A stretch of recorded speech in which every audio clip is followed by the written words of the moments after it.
How about it? Hey guys, thanks for tuning into Straight to the Core, an in-depth, no-nonsense look into all things physical therapy, wellness, and the business of being healthy. We are your hosts. I'm Claire. I'm Mark's wife. And I'm Mark. I'm Claire's husband. And today we're talking about marketing, rebranding. Yes. Across all businesses, not just healthcare. No. And we're going to start with a specific example in town.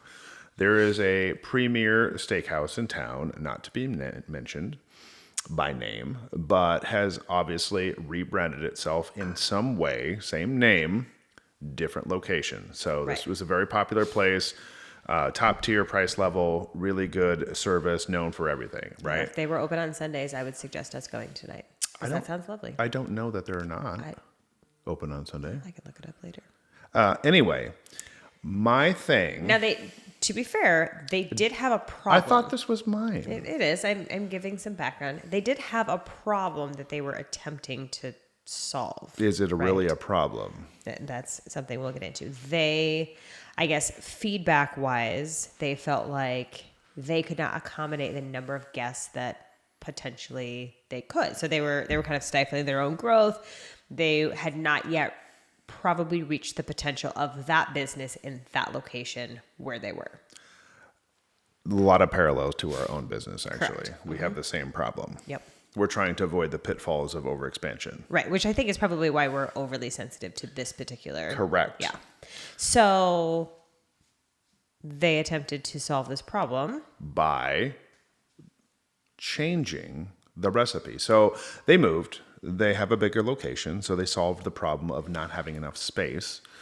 But everything that made it what it was, at least in a visual representation, had changed completely to a very modern design. Right. Completely a 180 from the old restaurant. Well, not quite one. I think service was one of their top notches, and I don't think that service has fallen by any means. I think the service is still the best probably here in town, or one of the best. And obviously there's some issues with just trying to get people to show up to work. Correct. And growing into a market where you have top tier service is difficult because the amount of people that are going to provide a top tier service in this day and age is not going to be that big. Right. So I think that's going to be growing pains for them. But so they probably, I don't know, 50% bigger maybe. Yep. But they changed one of the things that maybe if you didn't realize it was such a big player in what made that restaurant successful, they changed one of those huge things. So that was the atmosphere.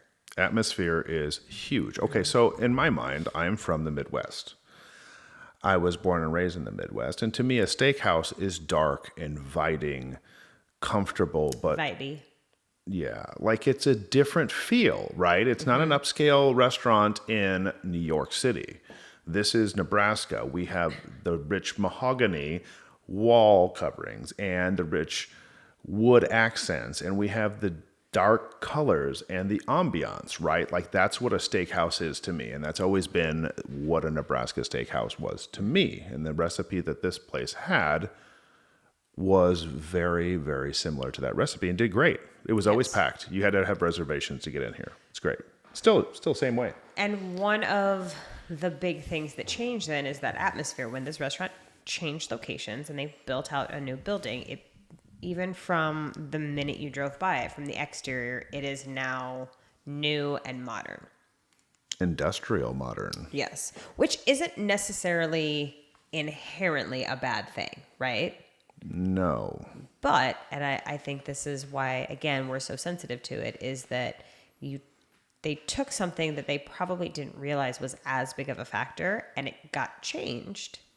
And because of that, now other things have changed, and there's been some negative pushback.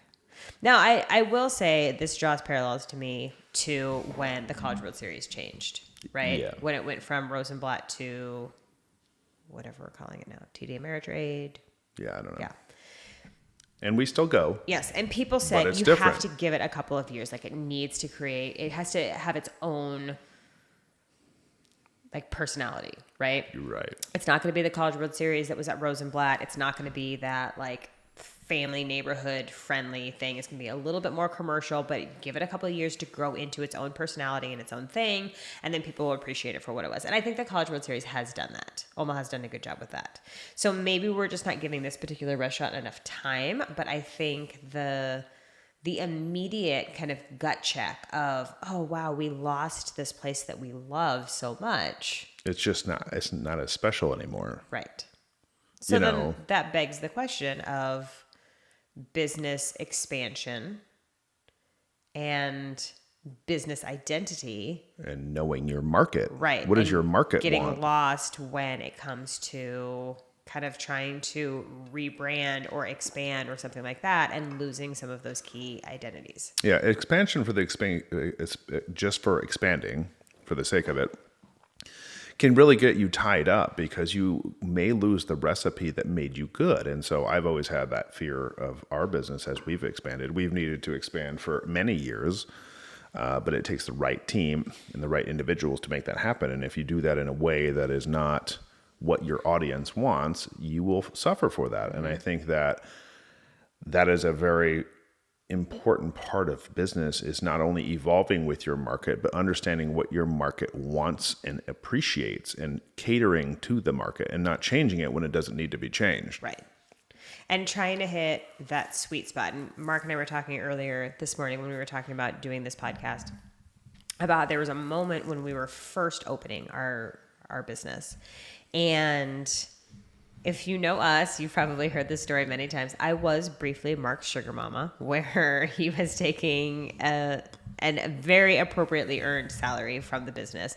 And I was working several other places, getting my half of our salary from there. Didn't you love it when people were like, "Oh, you work part-time here?" Yeah, no, I worked full-time. She had a full-time job, and then she worked full-time. And then I worked full-time. Yes. But I did not take a paycheck from C.O.R.E. We should talk about that in another podcast, how everybody podcast. thinks that running a business is so awesome. Stay tuned. Yeah, right. But I did not take a paycheck for a solid year and a half. And then when I did take a paycheck, it was a half paycheck. Yeah, it was a half paycheck. But I got into like absolutely a screaming match. Like I had to shut an office door because one of the bankers that was in charge of our loan at the time, not now, but we don't have a loan anymore. But as we were drawing money, I guess, from the withdrawal period of our loan, we were not allowed, quote unquote, to take a second salary. And I remember talking to this banker who was supposed to be like their healthcare specialist.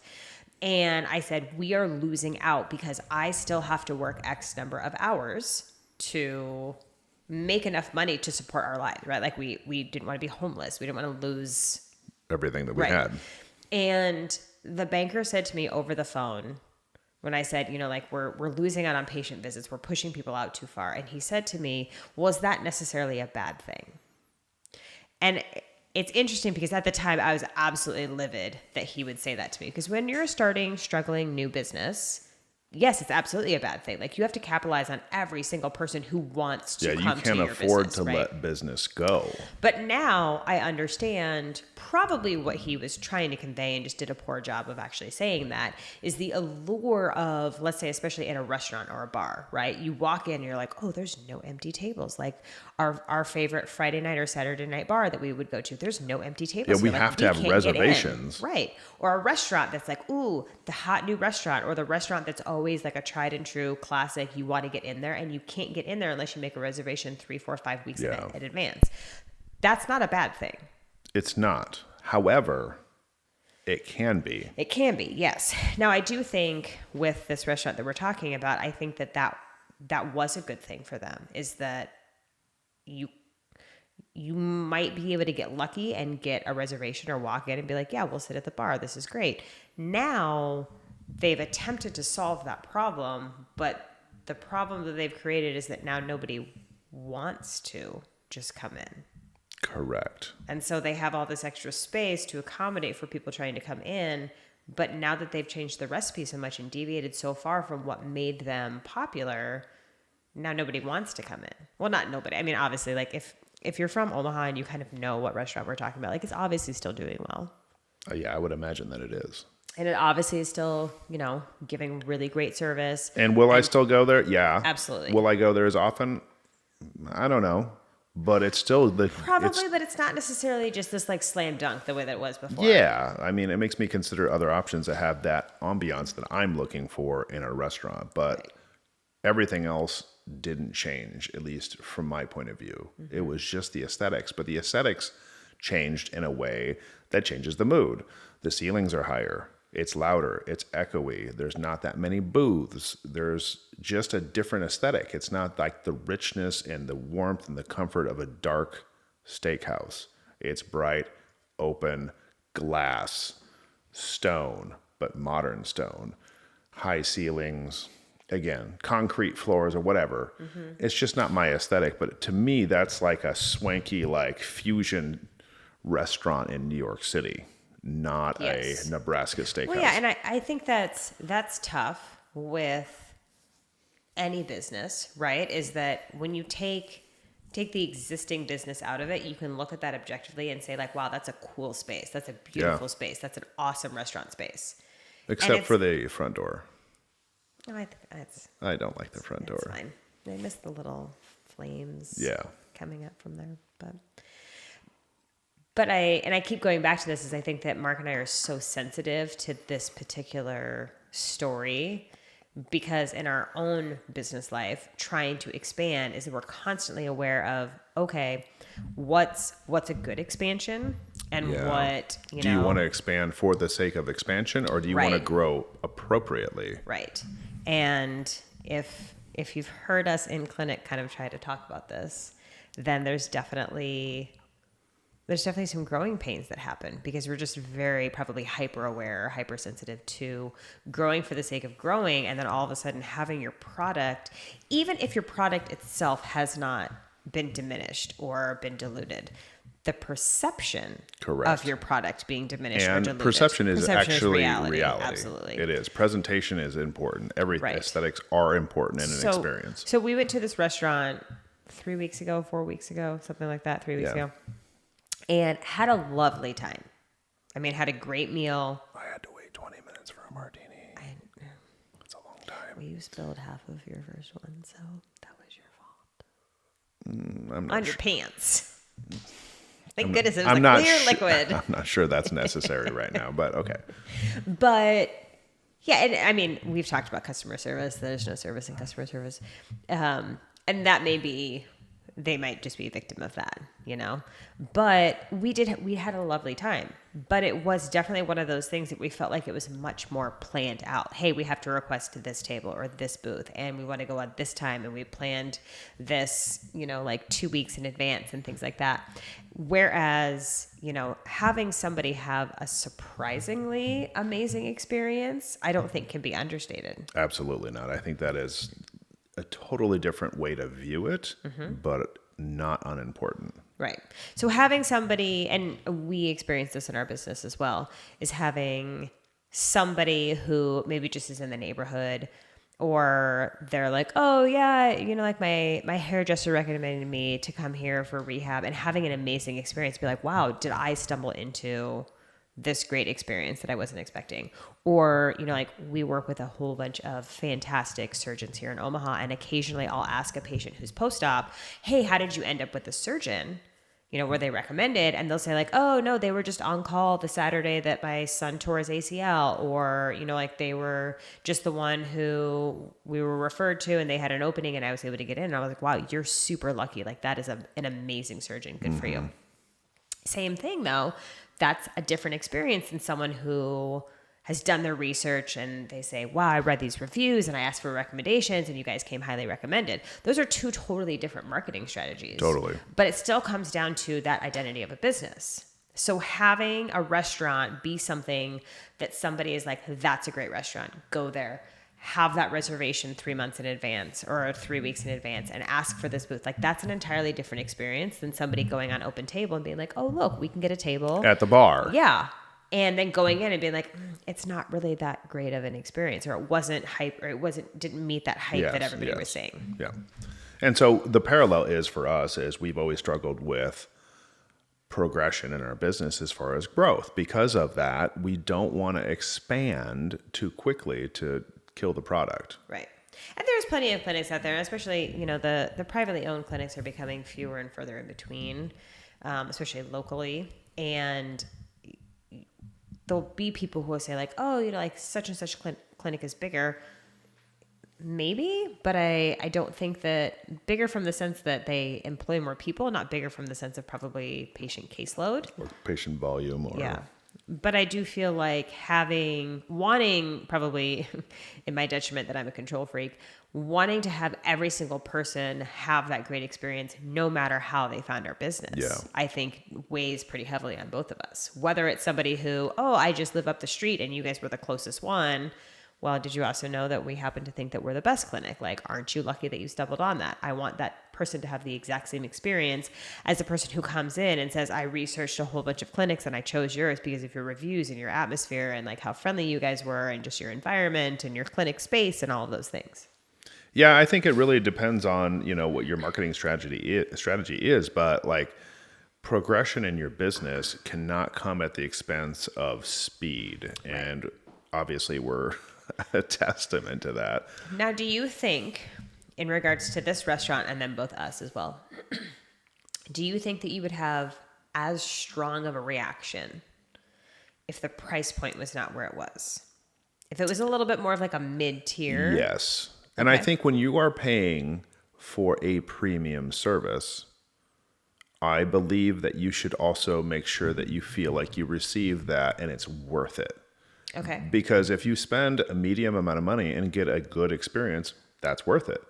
If you spend more money than that and you don't get a better experience, then it's not worth it. So it has to be better than the competition at a different price point, without a doubt. Okay. Right? So if this was more of a mid-tier restaurant that you could just like go into, like the restaurant that we went to Friday night, if it was more like that and just like the vibe had totally changed, we're like, oh my gosh, hey, there used to be like jerseys on the wall and there used to be like these pictures and now all of a sudden they've like pivoted and it's something totally different.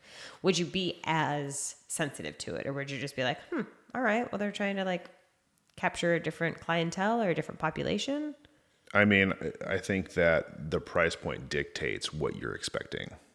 Okay.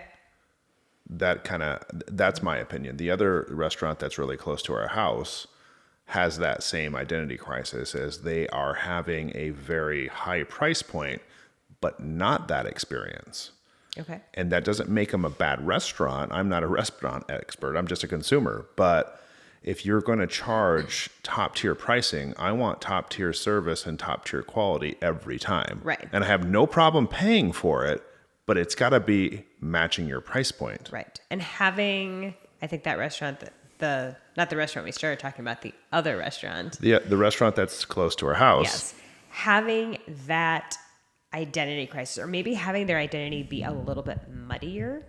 Yeah, maybe. I think is a very difficult fence to straddle. And we had that in the very beginning as well, is that we had a lot of people, a lot of bankers say, you guys need to start small. Like, you need to do this. And Claire was like, no. In a safe way, right? Like, rent a room or have a small clinic. And we thought, gosh, you know what? Like, if we're going to fail, we're going to fail doing it the way that we think that it needs to be done. Very big. This other restaurant 2, we'll say, the Lake Restaurant. The Lake Restaurant, yes. Appropriate. We have given it plenty of time, and we'll try it again for sure. But I think there are elements that are actually fantastic. Yes. But the experience is not at the price point that I want. Right. In my opinion. I think when you're trying to be everything to everyone, you're nothing to anyone. Right. And that's very dangerous. And I think that this first restaurant is edging towards that territory of wanting to be a little bit more, let's make sure that we're capturing this population. There is absolutely nothing wrong with business-wise, entrepreneur-wise. No, specialize. Right. To going in and saying, this is what we do. So, like our tagline. Like what? But yes. This is who we are. This is what we do. Guess what? If you're a pediatric patient with a vestibular problem, I'm probably not going to see you because I'm not the best person in town to see that. And I'm not ever going to be, because that's not my expertise. That's not what you cannot be great at everything. I'm Right. sorry. So There if somebody are, claims to be an expert in everything, then they're completely full of it. I agree. I think in the world, especially of PT, and this has a parallel to the restaurant world as well, is that personally, as a female in the world of PT, I will occasionally run across a patient who asks me like a pelvic health question or a women's health question. I have basic knowledge of it, enough to say, gosh, you know what? This is somebody that I'm recommending you to. You're like, I have a pelvis, Right. but I don't have an answer. Yes. Why don't you go find an expert? But I also strongly believe that those specialties should be respected. Correct. Now, I lose a little bit of respect when the opposite happens and you have someone who is like, oh, well, I specialize in maybe like women's health, pelvic health, but then they also are like, I will also rehab your ACL. Yeah, the terrible idea. Yes. And so I think knowing your audience and leaning into your audience and saying, okay, this is something that we do really, really well. And there are probably clinics out there, there's probably restaurants out there that do a lot of things okay. Like we've been to plenty of restaurants where I might get a salad, you might get a steak, I might get fish, you might get pasta, and you're like, you know what? That was a good meal. It was a good experience. But those probably aren't the same restaurants that we're sitting there and saying, oh, you have to have this dish at this restaurant. Whatever you do, make sure you order this. This was phenomenal, whether that's pasta or steak or... Yes. You know, oh, I had great bar food at this restaurant. Like those are all different categories. And so I think when you come to marketing and you're talking about identity of your business and word of mouth marketing and that sort of thing. Know who you are, know who you're wanting to come into your business and get really good at that, but try to stay in your lane. Like if this number one restaurant decided to start specializing in fish, then that's fine. But that's not what it's known for. And so I just don't think that you cannot be everything to everyone. It doesn't work that way. You cannot be everything to everyone. Right. Now, on that point, I'm not trying to hijack your podcast, but I did just have the thought, I was going to say it earlier, is that this first restaurant that we're talking about, it used to be our like go-to special occasion restaurant. Yes, we went there for the first time when we paid our business off. We had never gone there before. It's an expensive restaurant. They treated us like... Well, I had been there before, but... When? When I graduated. Oh. From grad school. Oh my God, I was not invited. I was like the outcast boyfriend that didn't matter at that point. But anyway, but it used to be our go-to special occasion, right? Celebrate birthdays, anniversaries. And we had a really lovely experience from them. It was totally unexpected. And I honestly, I don't know if the manager is the same. And if they are, like, bravo to you. But we had this really lovely experience that when we had made the reservation, and you can type it on an open table, like, hey, this is what we're celebrating. And they went out of their way. They like printed off pictures and said, congratulations on your business. And they knew that we were there for that. Yes. And every single staff member came and congratulated. Now, I think what was really cool at that is that they did one thing really, really well. And that was like, hey, this is an elevated dining experience, regardless of if you're just coming in and it's a business meal or if you're celebrating something. This is like an elevated experience. Yeah, this is going to be expensive, but I'm going to show you why it's worth it. Right. Yeah, that's an awesome way to put it. Yeah. There is a little part of that then that tugs at my heartstrings to say, ooh, that's weird now that they're okay with having almost like a slightly decreased or subpar experience compared to what we had. Compared to that, yes. To capture more people. Yeah, like And I say you're this all the time. diluting the solution. Right. I say this all the time in the clinic. Mark rolls his eyes most of the time. More isn't always better. Sometimes more is just more. Correct. And so if you're gaining more people, and I know bottom line, like if you have more people coming through the door and you have more people paying their bills and your business is, you know, like making more profit, that might be enough at the end of the day. But then you have to be okay with your identity or your perception of what your reputation is to also be slightly different. And we always said this in the beginning. We didn't want to be a big chain. We wanted to sleep well at night knowing every single person we saw had a good experience or a great experience.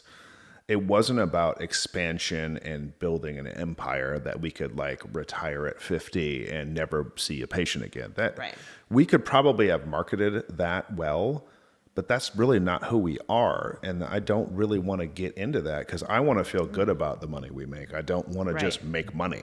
I'm surprised we haven't talked about this beforehand. Mark and I went to Las Vegas a couple weeks ago. And there was a restaurant that we were trying so desperately to get into that we have eaten at many a time. Many times. One of my favorites yes, of it all just time. was like a bad, we were over a holiday weekend. We could get into it, just not the time frame that we wanted to. And then I wasn't quick enough when there was some cancellations. And there was a that concert came through. involved. And Yes, oh my and God. then we pivoted and we did something else. And so we missed out on a reservation. We were spontaneous for once.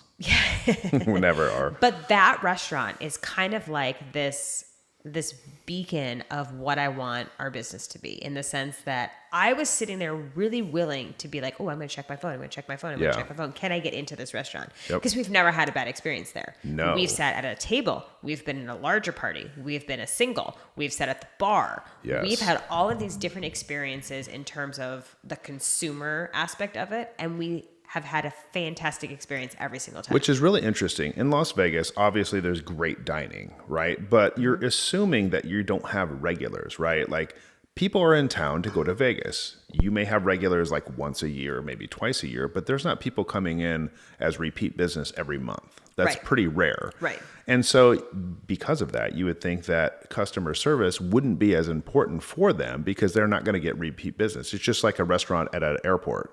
Right. That's a very casual business. You may never see these people ever again. Right. But they still... But this business... This business would be a gold mine. Well, I guess it's not local. We can say Javier's. Oh, my God. Javier's in the Aria. Bring it to Omaha. I would totally invest in that. Don't tell people that. Because Oh, my God. I would totally bring it here. It's a high-end Mexican, which sounds like it's such a misnomer. And No, such a, it is. The market for Omaha is huge for that. It's dark. It's moody. It's a vibe. It's like elegant Mexican, which is very strange because I know like chips and salsa. It's not. It is. It is got the recipe down perfectly. So if you have any travel plans, it is a chain. There's, There's two like, or three. Yeah, there's like 4 Scottsdale, of them. LA. Scottsdale, yeah. But I don't. Maybe Omaha coming soon. We'll see. I mean, I would be very invested in that. But that's one of those restaurants. Champagne. Mimosa. Okay, That's one of those restaurants that just like time after time after time, no matter what, just what we were talking about. It doesn't matter if somebody's walking in and they just won like $10,000 at the slots. They're like, hey, I'm going to sit at the bar. Or if you planned ahead and you had a reservation because you knew that it was someplace that you wanted to go. There's a million restaurants in Las Vegas. Mm-hmm. Every single time I talk about it in front of people who have been to Vegas, 50, 60, 70% of them have been there. They know that. That's a favorite restaurant for them too. It's a known thing. Mm-hmm. It's a fantastic It was restaurant. recommended to us by word of mouth by somebody else that we know and that we trusted, and we started going there, and yes, it's fantastic. We we go every time. We would have gone this time. Yeah. We got sidetracked. Yeah.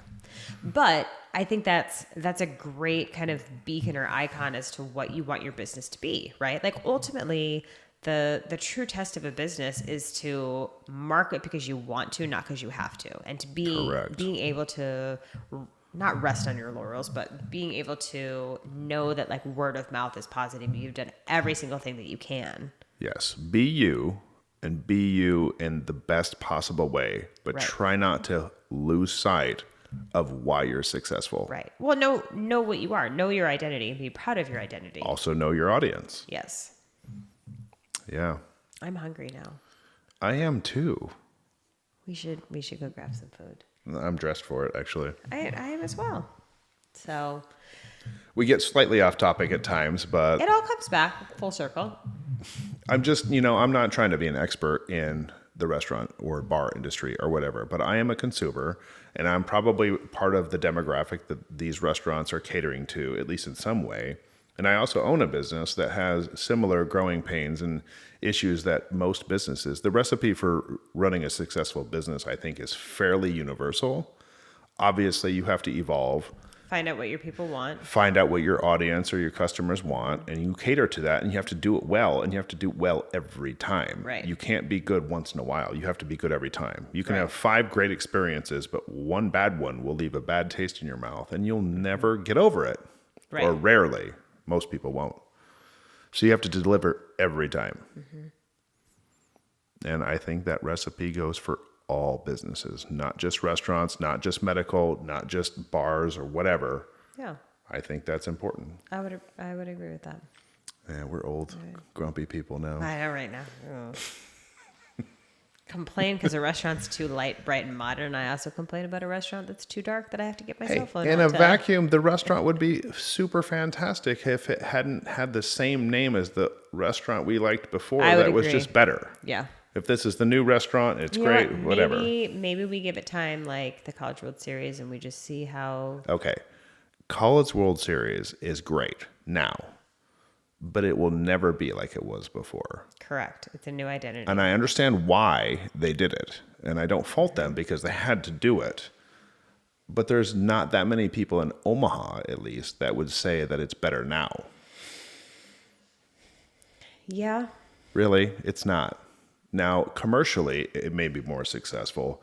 Some of the people coming into town may like it better. They may not. But Omahans probably universally prefer the old way because it was more personal and it was bigger. Yeah, probably more family friendly and more, just more personal. Yeah. And now it's a little more corporate. And it's still A fun, little shinier.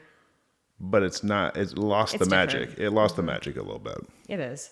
But I get it. I understand. I had to do it. Growing pains. Yeah. You got to do it sometimes. Well, check us out to listen to all of our rants. Yeah. We're going to have to come back with a podcast that's not a rant, just Something totally informative. Positive. Check us out on our social media. We are on Instagram, C.O.R.E Omaha. We are on Facebook, C.O.R.E Omaha PT. And we are on our website at COREOmaha.com. and our YouTube page. Yeah. C.O.R.E Omaha, right? Yeah. C.O.R.E Physical Therapy? Yeah. See, it's called branding. Yes. Yes. We brand fairly well, actually. To that, cheers. We're out. Until the next time.